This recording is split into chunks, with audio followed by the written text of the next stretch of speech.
Hey, welcome to the Social 333 podcast. I'm your host, Chris Bentley. Today I have Dani Sheriff and I have Ashley Smith. Awesome. Guys, why don't you take a little bit of turns and kind of talk about what you guys got going on? Yeah, so I'm Ashley Smith, and we are the HA Society. We help women who have stopped ovulating, they have missing periods, restore ovulation, and get pregnant naturally. And so that is what we do. That's a very short sentence for a really big thing that we address. Yeah. And we wanted to go around and roadshow this topic a little bit because people think it's exclusive to gymnasts and athletes and women with eating disorders, but it's actually happening to someone you know right now, a woman that you know right now. So people got to know about it. And it's actually really basic anatomy. It's not a syndrome or a disease. This is a normal bodily state that gets treated like a disease. Yeah. And so there's this like epidemic of people walking around thinking they have PCOS and unexplainable infertility. And this is something that needs to be resolved. This information gap. So it really is like the walking unwell. So think about this.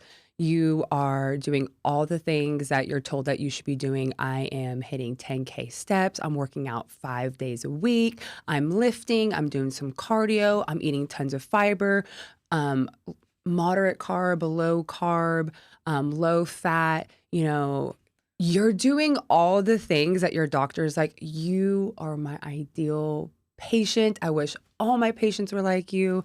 You have, lower blood pressure, and all these things are good things. All these things that I'm naming off are good things. Your heart rate's low, but then all of a sudden you realize that your period has gone missing. And at first you're like, meh, no big problem. Right. I don't really enjoy that anyway. So my life seems better without it, right? It's such an inconvenience to be a woman and be on your cycle and be on your period. And it's this whole thing of like, I'm being held back by my body. And then, everything's great until it's not. So why is this important? Is that when you stop having your period, when you stop ovulating, as a woman, you stop making hormones. This means estrogen, progesterone, testosterone. And yeah, the adrenals are like trying to keep up and they're trying to produce as much as they possibly can. And what this ends up doing is putting women in their 20s and 30s. I mean, we can kind of all agree, prime time in our life, into a menopause state. It's not menopause because it is absolutely reversible, but it is just like menopause because we are seeing hormone levels at the same levels that you would be at menopause. And I'm pretty sure everyone can all agree, no matter which side of the field that you sit on, that's a tough transition, right? So think about everything from cognitive function, brain, just being able to remember, why did I walk into the room and what am I doing here? Being able to like keep up and perform well at work. A lot of our clients are high achieving women who hold like big jobs. You know what I mean? And everything in between, right? So it's not just like, oh, I don't know where I put my pen. It's, it's like cognitive function. It's like staying sharp. It's like when guys start to lose testosterone and they're like, I'm just not as sharp as I was, right? It's that same thing. So everything from cognitive function, then like we have bone health. We have women in our 20s and 30s that we work with who have osteoporosis, osteopenia. I've had a client have a fractured pelvis, a broken hip at 30. Like this is things that we don't think healthy women who have that lifestyle, like it just doesn't match up, right? Then like we go to, we start to see the thyroid being suppressed due to the lack of hormones and just lack of energy availability. So then we start to see hypothyroidism or subclinical hypothyroidism, right? So this starts to kind of pop up and all these things. And when you start to mess with the thyroid, we're messing with energy. We're messing with body temperature. Everyone thinks that it's just normal for women to be cold. It's like, oh, she's always cold. Well, we might want to check her thyroid, right? Hair, just drive, again, function. And then we start to see cholesterol levels start to increase, right? So we have women who are eating lower fat. They're working out 5 days a week. They're doing cardio. They're doing all these things, but then their cholesterol levels start to rise. And so what's the answer? Go even lower fat? No rest days. Please work out 7 days a week. More cardio. More vegetables. More vegetables, right? And so we think that we're going to veggie our way out of it. And there is some truth. Eating vegetables does help lower cholesterol. Absolutely, right? But these women that walking unwell, they are already crushing vegetables. They're doing great. So then we move on to, we start to see liver enzymes start to increase, right? And then now it's like, oh, this really healthy person has non-alcohol fatty liver disease. And all of this starts to pop up because estrogen and progesterone are key hormones that are not just for reproduction. It is for everything in our body, right? So our goal is to really talk to people about, when your cycle goes missing, that's actually a really big issue. And it's something that we need to take pause and just explore, even if you don't want to have kids. Because I don't think that you want a broken hip. I don't think that you want high cholesterol, right? So, yeah. So I'm a dude. Yeah. And I just got kind of thrown into this. So talk to me a little bit about, because I have clients that are in the 50s. Obviously, grew up with my mother. She got older. I saw what happened with her, right? So, I'm pretty well, I wouldn't say well-versed, but I understand, what happens when a woman gets older. Things don't work the same as what they used to. And then, obviously, it's the same thing with guys, right? Mm-hmm. So, you're telling me that women in their 20s and 30s all of a sudden just stop having their menstrual cycle. They go to the doctor. Their doctor's like, oh, it's because you're eating poorly or you're not working out enough, or you should do working out more, or you should be eating more or whatever, or less, or whatever the situation is. Because my sister eats nothing. But how's her period? I don't know. That's kind of a subject I don't want to talk to her about. But at the end of the day, is there some sort of reason why this is popping up? Has it popped up before, in the 50s and stuff, when my mom was roaming the earth, right? When was this kind of did it start to take notice where women were coming forward and being like, hey, I'm 25, let's just say right in the middle, right? And I lost my menstrual cycle. Mm-hmm. When did this start to kind of pop up? It hasn't popped up. It's always been there. It's always a function. It's not something that's just started happening, but no one has been talking about it, which you displayed really clearly, right? By being I don't want to talk about that. I'm uncomfortable. I'm a dude. I'm a guy. This is no one wants to talk about it. Yeah. It shouldn't be weird. It's a completely normal, extraordinarily important bodily function that we expect women to shut up about. And that's it's just conditioning.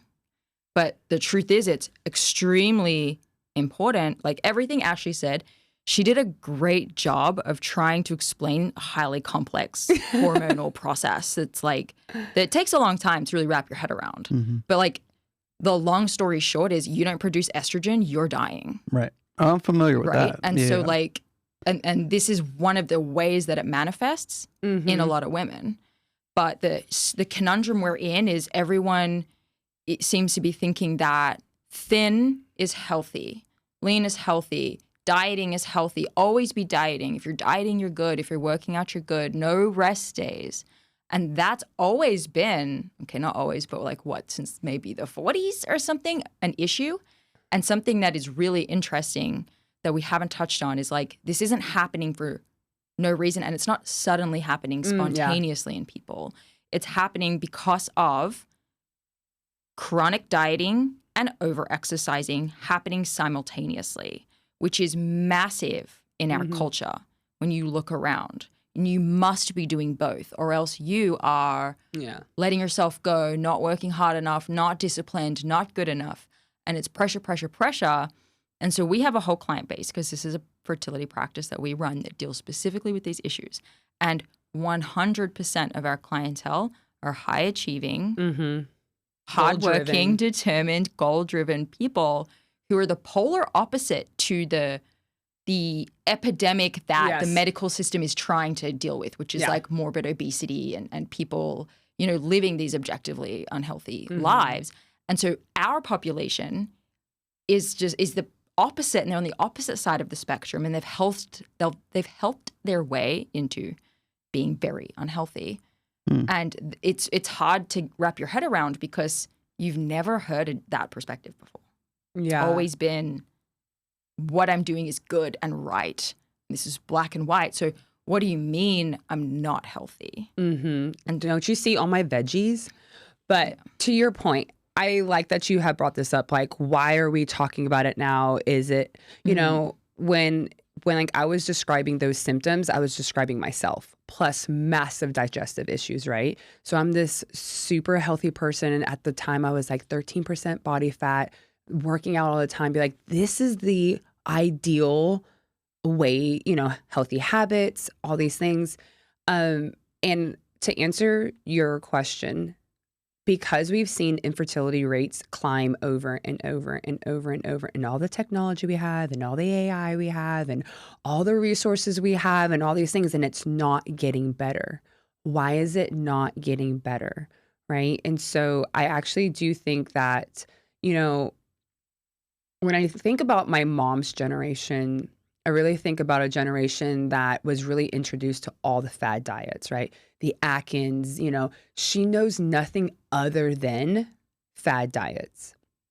And so I really feel like it's that generation, and probably even before that, that has really kicked off. And then obviously then comes us. So, you know, like, we were raised with mothers who were on fad diets after. And look, that's all they knew. That was their effort to be healthy. They were doing the best they absolutely could. And so what we've seen is infertility rates continue to rise. And in our specific clientele, hypothalamic amenorrhea is, I don't want to say resistant, so I'm going to use that word until I find a better word, seems to be really resistant to IVF. And you're just like, what do you mean? IVF is supposed to be the end all be all. It's supposed to fix everything, right? But not for our clients. Most of our clients actually find us after fertility treatments have not helped and IVF has not helped. So they've gone down this, you know, fertility road that is not only financially expensive, mentally, emotionally, but also physically. You know, what happens when you develop hypothalamic amenorrhea is that the hypothalamus, pituitary, and the ovary become suppressed. And when you have a suppressed system, and then we give it fertility treatments, it is trying to jumpstart a system that says, I don't have enough to do this, so I'm not going to do it. And unfortunately, you know, we have, you know, like on our podcast, we actually have lots of testimonials. We have women who've gone 20 years without a cycle, and then we help them restore ovulation and get pregnant. I've had clients who've been through 10 rounds of IVF. They worked with me for 2 to 3 months, got pregnant, came back, you know, just wanted to maintain her cycle and just, you know, needed some support, got pregnant with her second one. You know, like, honestly, if I was a dude, I would think that this is crazy. What, like I'm saying. Yeah. You know what I mean? Well, you I did really think it would. was crazy. I did. Oh my gosh, I totally did. When I first found out that I had hypothalamic amenorrhea, it was only because Dani started to share it on Instagram. And in my denial, I was scrolling and I was like, sucks to be her. You know what I mean? As I'm sitting here with all these massive symptoms, right? And then come to find out, I also had hypothalamic amenorrhea. And if I would have thought, you know, this is just an us thing, like we're just two weirdos that found each other, like we wouldn't be talking about it. But then more and more women started reaching out to Dani specifically. Dani is like the brains behind this, like, you know, whole operation. I'm just the one just like poking in some ideas and, you know, like, and coaching and stuff. But they started to reach out to her more and more and more. And we never meant to get into this business or this as a career, right? Because it just wasn't on our it just wasn't on our radar until women continue to ask, hey, can you help me with this? Can you help me with this? Can you help me with this? I heard your story, and it's exactly what I've been through. I've been to so many doctors, and they can't help me, and they just tell me to go back on birth control. And look here, I'm not here to say yes or no to birth control. Like, that's your ovaries. You do what you want with it. But when someone's trying to get their cycle back, when they're trying to get pregnant, to be put back on hormonal birth control, the thing that's supposed to prevent pregnancy, but you want to get pregnant, women feel really lost. And they're like, I really feel like I'm not being heard. I really feel like I'm talking, but they're not listening. And then that's how we wound up here. That's really interesting. I'm going to kind of take it in a little different direction and come back. So I am very into spirituality. I got into it with my girlfriend. I am a big researcher. I'm a big, like, trying different things kind of person. I'm sure a lot of women that are going through this are doing the same thing with, like, diet, exercise, flipping stuff around, trying to figure it out. They have no idea who you guys are. Maybe they're doing some Google searches. Maybe they're doing some AI, chat GPT kind of understanding.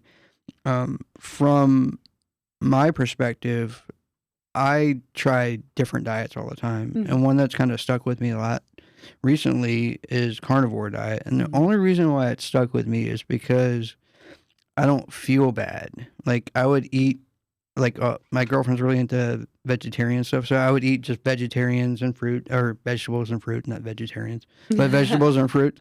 And then I would be okay. I mean, I would lose some muscle mass, like, I would get lean. I'd be like, okay, cool, this is it. And then, like, I don't know, like, a couple weeks into it, I just felt awful, like, bloated, just really, really, really bad. And we had some people come on and talk to us about, like, just people that are, the worldwide elites, like the people that, like, run this world. And I was always wondering, and this is, like, maybe completely off topic, but I was always wondering, like, how did the elites eat, right? Like, did they go to Kroger? Did they go to, like, Tom Thumb, the normal, like, giant food? Or did they go to, like, they have their own butcher shop? By elites, do you mean like athletes? No, world elites. Like, they run the world. Oh, like high functioning people. No, like, they have all the money in the world. They're the people that go to, like, Davos and stuff like that. They have, like, the Rockefellers, like that sort of level. So are they eating differently than us? Because what I've learned about, like, foods and crop dusting and all that kind of stuff is, like, they spray, like, tons of pesticides on stuff. Like, cattle, they shoot up, even, chickens, they shoot up for size, or they give them hormones, or they give them steroids, which we ingest, right? And it ends up fooling with our systems. Oh, absolutely. So, like, I think, my mother's generation, this is going to be a long tangent, like, my mother's generation didn't have a lot of that stuff. And now, like, we're experiencing all these weird, like, physical symptoms from the stuff that we're ingesting that we think is good and healthy. Like, I can go buy some bell peppers and make some fajita mix and be like, oh, like, I'm doing a great thing. I got some chicken, I got tacos, I got whatever it is. And then turn around and find out that, like, all this stuff's been sprayed by pesticides. It's all really bad for me. And I'm just, like, I'm thinking I'm winning because it's low calorie, it's veggie, I'm doing what I'm supposed to do, when it's actually the opposite. I'm just eating a bunch of chemicals. So I hear you on that. And we actually, so this is where I think Dani and I are probably different than most people. And we agree with that. Glyphosate on crops, not great. Right. And I actually probably think that, this is my own personal opinion, I do think that that's probably why we have such issues with gluten, not gluten itself, but I'm open, you know what I mean? But, any carbohydrate. Yeah. Yes. Think about our food system. I actually do think our food system is a huge issue. I've seen it. Yeah.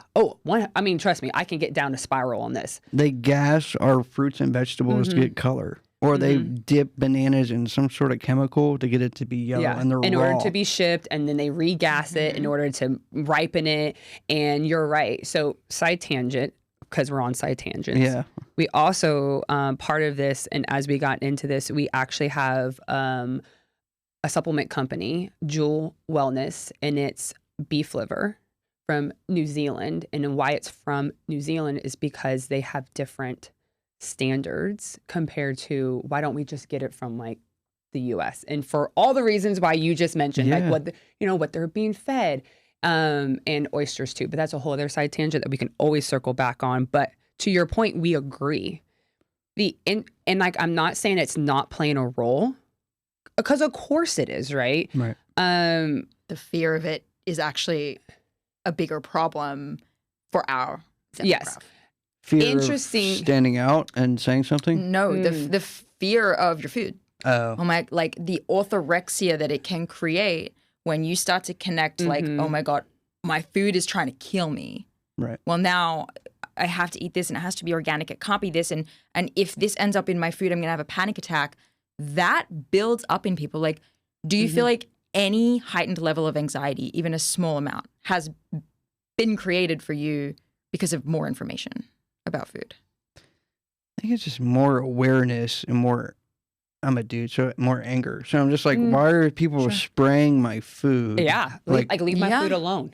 And then I'm like, well, wait a second. Like, if I'm feeling bad and these world elites are flying around the world, they got all this money, and like, are they really buying like Uncle Ben's brown rice? I'm just using that. Sorry, like don't get me on that, right? But I'm just like, I go to the store and get brown rice, and I'm like, okay, well, I got brown rice. Are they buying the same brown rice, or are they getting like something shipped in that doesn't have chemicals? Well, if I was a world elite, I 100% would probably have my own farm.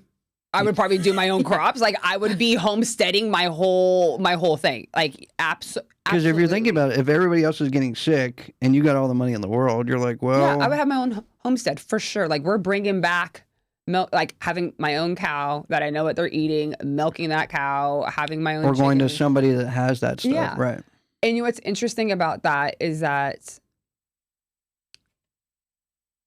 our clients are already coming to us eating very clean, organic, and it's not Still enough to overcome, because at the end of the day, what this ends up being is a chronic energy deficit that, whether you have organic or not, does not solve. And I know that's probably like just going to piss some people off.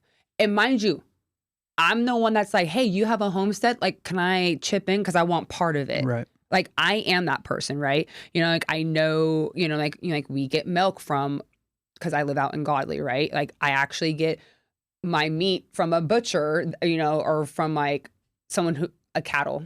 Ranch, thank you. I'm learning the difference between farming and ranching. It's a little bit of an adjustment. Yeah. Ashley gets, her eggs are next door. Her milk is down the street. Like, she's doing the thing. And she's also highly flexible. Yes. Because if she gets caught up in I can't have this regular store-bought milk, or like my eggs aren't grass-fed, pasture-raised, whatever, that anxiety for a lot of people just grows and grows and grows. And that actually creates a different bodily function shutdown, and your body actually resists that fear. Because what we find is a lot of infertility for men and women can come from a place of there is not enough abundance. Right? You can fear your food sources enough, and it's valid and true, right? But you can fear it enough that you don't need anything at all. Or not enough.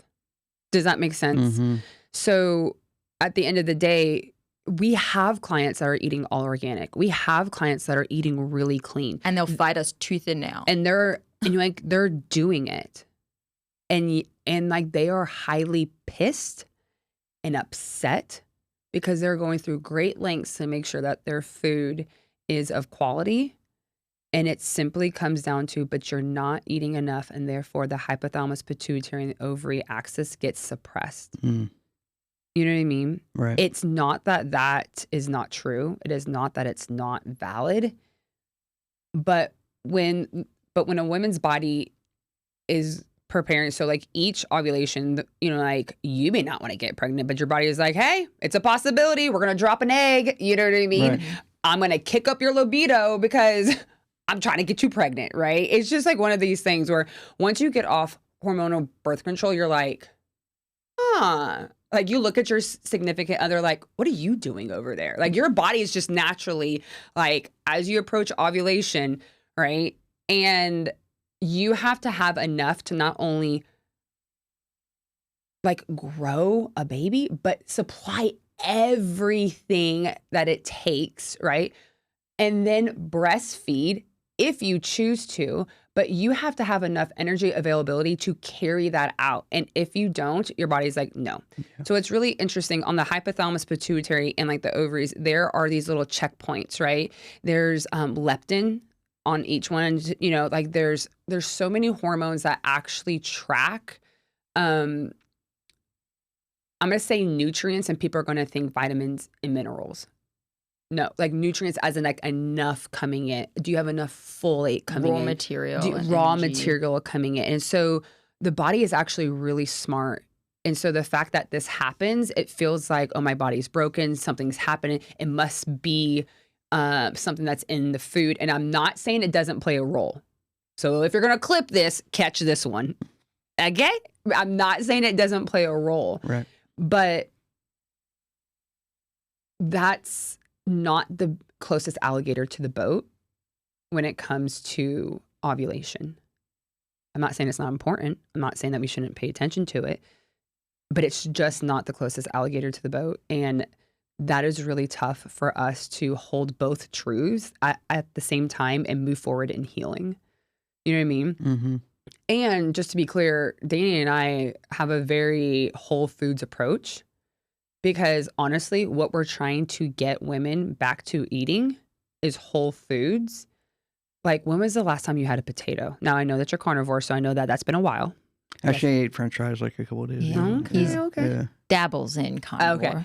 But I was full carnivore for a while, and then I lost some weight, and then I just felt off. Was your digestion off? Yeah. Yeah, the digestion tends to come off once you've been on carnivore for an extended period of time. Yeah, and I was like... gut bugs. Yeah, like I'm trying not to get nasty, but like I'd have to sit there and be like, we talk about everything. It's lunchtime, and then I'd eat lunch, and I'd be like, okay, I gotta make sure I'm close to a bathroom. Yeah. And then like I'd be like, and then I just gotta, I gotta hoof it. And then I was like, well, this is really cool.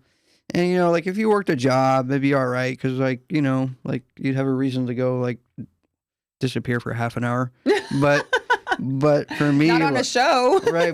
But for me, like I sell stuff and I run companies, so I can't just like hang out close to a bathroom at all times, right? Well, I feel like no matter who you are, there's a problem. Yeah, right. It's like you took an extreme diet and then expected to not have something extreme happen to you. Would be like that's and to be unable to manage your bowel movements, I think would be considered an extreme symptom. Yeah. So I was like, this isn't so good. So then I went into ChatGPT. Yeah. But you're like, this is great because a lot of our clients come from, you know what I mean? I mean, like I did keto. Like a full removal of a food group type diet, whether they're vegan, vegetarian, pescatarian, whether they are just like gluten-free, think they're gluten-free, just even just the removal of anything not organic, right? Like it's the removal of an entire food group that's like the beginning of your body. It really pisses the body off. It just pisses the body off. Yeah. So to your point, you know, like we're not sitting here and be like, please go slam some McDonald's. No shame if you're going to, because again, you do you. But the way that we help women heal is that we actually start to bring in the whole foods that they've avoided, like Dani's been talking about. Like, when was the last time you had a whole potato? When was the last time that you had like grass-fed? But it doesn't have to be grass-fed butter. But, you know, so one thing that we kind of talk about is like, we'll just go down like the low carb thing. And I'm just going to preface this with, when it comes to nutrition and nutritional studies, you will always find studies for both sides. You can't, like, you just will. You absolutely will. Whether, you know, so there's that. So we're just going to go with that understanding that is, and if you don't, then I'm questioning your searching skills, because it will bring, like, if like you do it, not trying to find your own proof, you will find studies for both sides. I think that's with any part of health and wellness. Yes. Like even exercising, they'll be like, oh yeah, just go deadlift all day long and like you'll be healthy as a horse. And then you go deadlift all day long and then you're like, dude, I feel awful. And like you haven't my lower ran. back. Like Yeah. I can't even go up like a flight of steps, and like I'm just gassed. And they're like, no, that's healthy. And then you like go look up like other exercise because you can't go up flight of steps, and then you're like, oh, you should be doing 20 minutes of cardio every day for the next And never forever. lift because it's gonna hurt you. Yeah, Right. it's And just you're like, okay, and then your testosterone goes like, right? absolutely, absolutely. So kind of like if like we go down the low carb route, it's really bringing in these starchy carbs that women have not had in a really long time. And what's really interesting is that once women start to go really low carb, you are now cutting out all the foods that have potassium in it. Once you've done that for a really long time, then you become really sensitive to salt. And then you're like, every single time I have something salty, I just bloat up. So then you cut out salt. And then so now we have cut out potassium and sodium.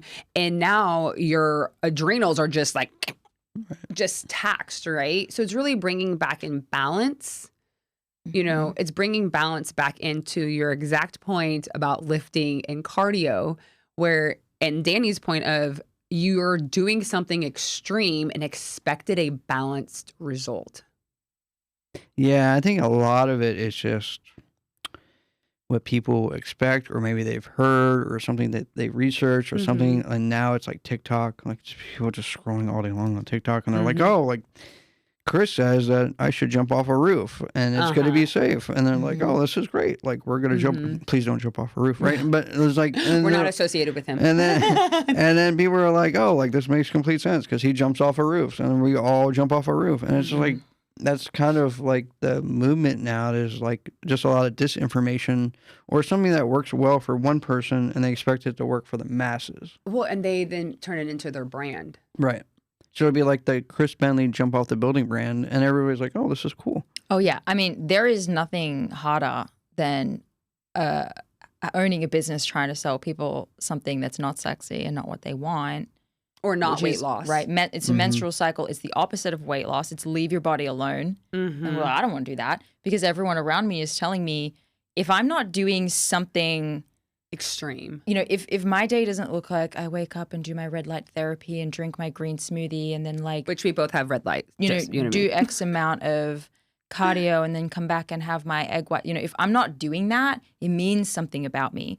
And it runs really deep, right? It means I'm not disciplined. It means I'm not healthy, on my way to being one of the elites. Honestly, it's a higher social standing. If you have the ability to be disciplined and maintain these routines and afford these high quality foods, and this is something that you value and you can outwardly express that you value this, you're seen at a higher socioeconomic status.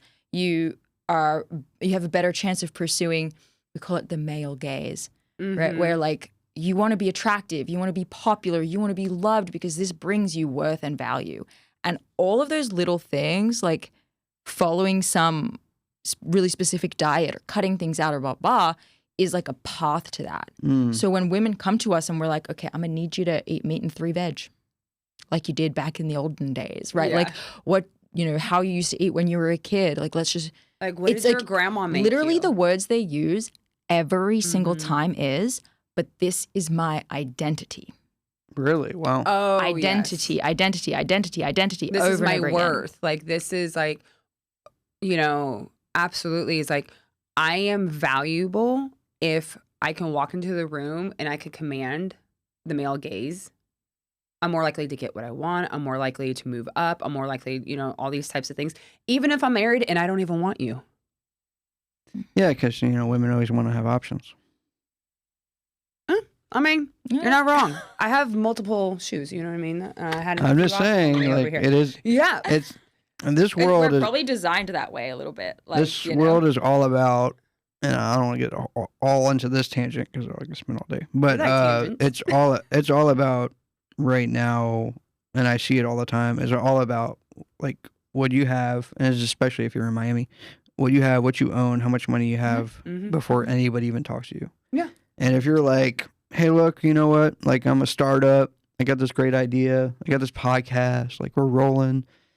And like I approach, and you're gonna be like, oh, that's cool. Well, like 10 other dudes just hit me up today that have more money than you, better access, or better, you know, network, better access to money. So like, let me know how the podcast works out. And that's just kind of how it is. And I feel what you're saying, where it's an identity for women, where it's like, I have to have this. I'm used to eating this. Like, my girlfriends all do this. Like, we all hang out together and all do that. Oh, yeah. And then, I don't want to not go to my gym because that's my community. Right. And it's like, and these are all valid things. You know what I mean? Right. I mean, like, we probably say all this with a hint of sarcasm because we're talking about us. Like, this is who we were. You know what I mean? Absolutely. And I literally just had a client. I was chatting with her yesterday, and she was like, Ashley, I like this is stupid. I'm like, I hear you. I thought the same thing. You're not wrong. I'm not going to sit here and try to convince you that this is the easiest path to healing. And we'll kind of get into, but then why do we do it? But she's working out, you know, like I've just tailored back. She's working out 4 times a week. She's walking daily for 45 minutes. She's going to nursing school. And she was like, yeah, but if I'm going to sit on the couch and do nothing, I said, okay. But you're lifting 4 times a week, you're walking daily, and you're going to nursing school.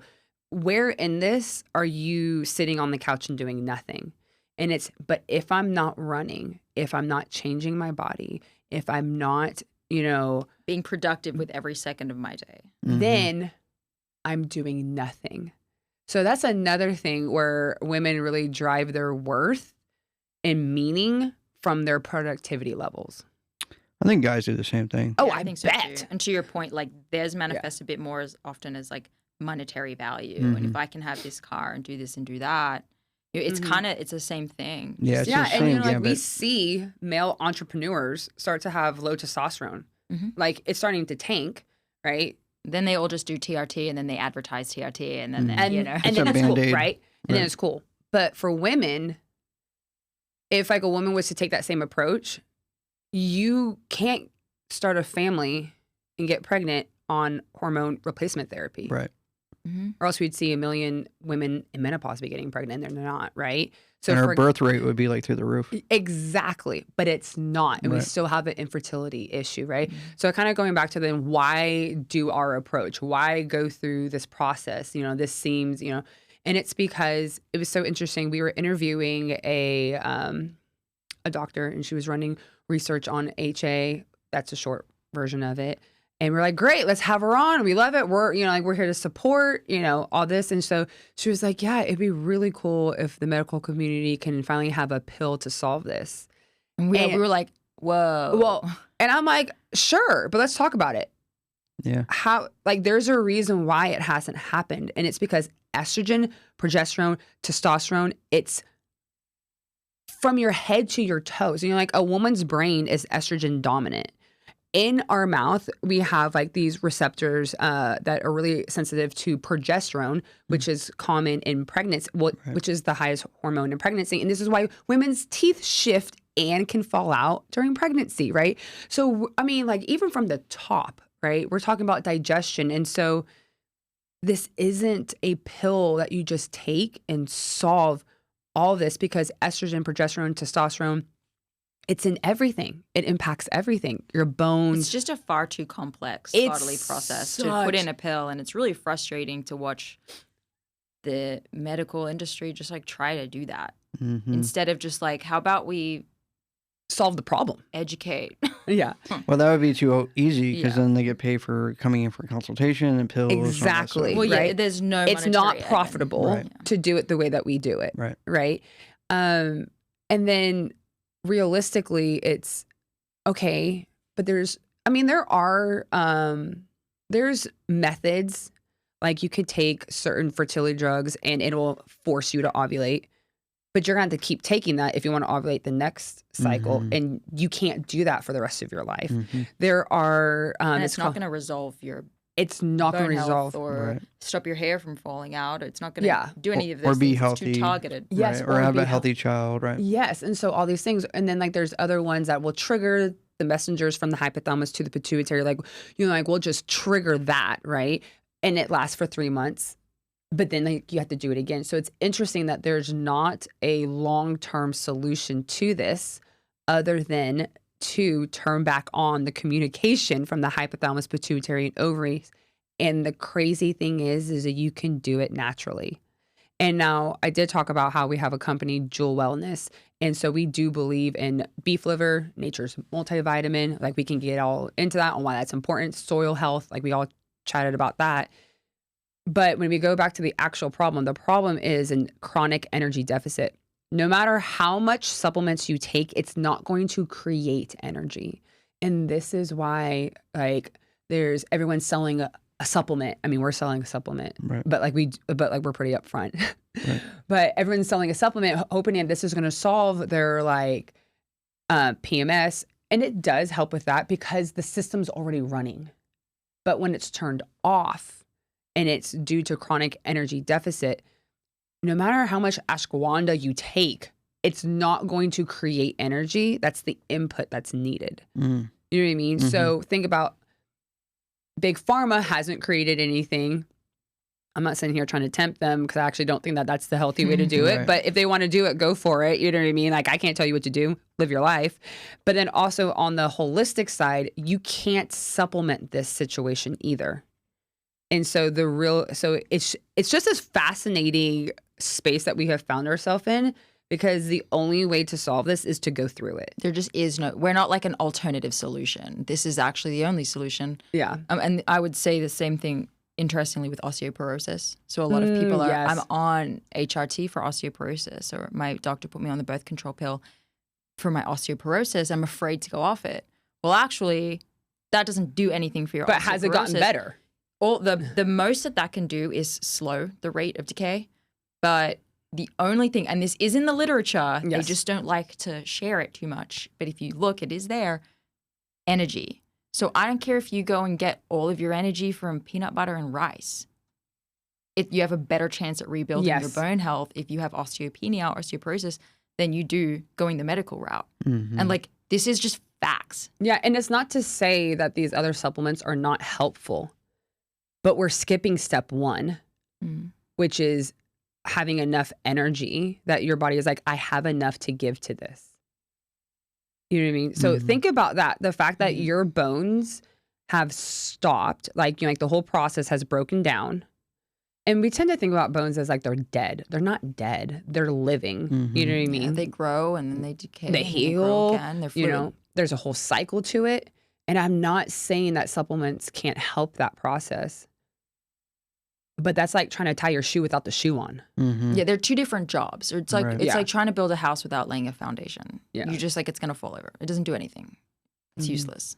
It's kind of like the idea of going to a supplement store, getting a whole bunch of supplements, and then going home and being like, I'm not going to eat. I'm just going to do supplements all day long. Thinking Exactly. you're absorbing any of it because Yeah. you can't absorb it. None of it's bioavailable to you if you don't have sufficient energy. You're like, I'm not going to eat any protein, any meat. I'm just Mhm. going to do Yeah. protein shakes and like So- survive. A lot of our work, it's like our job is actually just to help women eat normal again. Mm-hmm. And Yeah. then voila, and then they magically ovulate. And it's like, oh my, which isn't that confusing Right. because it's a normal bodily function. Mhm. So it just requires you to be a normal ass person. It's true. Which is tough. It's tough. Dani, Ashley, if they wanted to come, if somebody wanted to get more information about supplements, about, you know, fixing their cycle, about their health, especially, where would they find you? Yeah. So we kind of tailor our approach for every unique person. So if you feel like, oh, this is me, or this is my girlfriend, or this is my sister or someone, the best place to go is just the hasociety.com, or we're the HA Society on Instagram. We're very easy to find. We have YouTube, we have a podcast, we have every single resource. So I tend to direct people to doing their deep dive there. That is where everyone learns the most.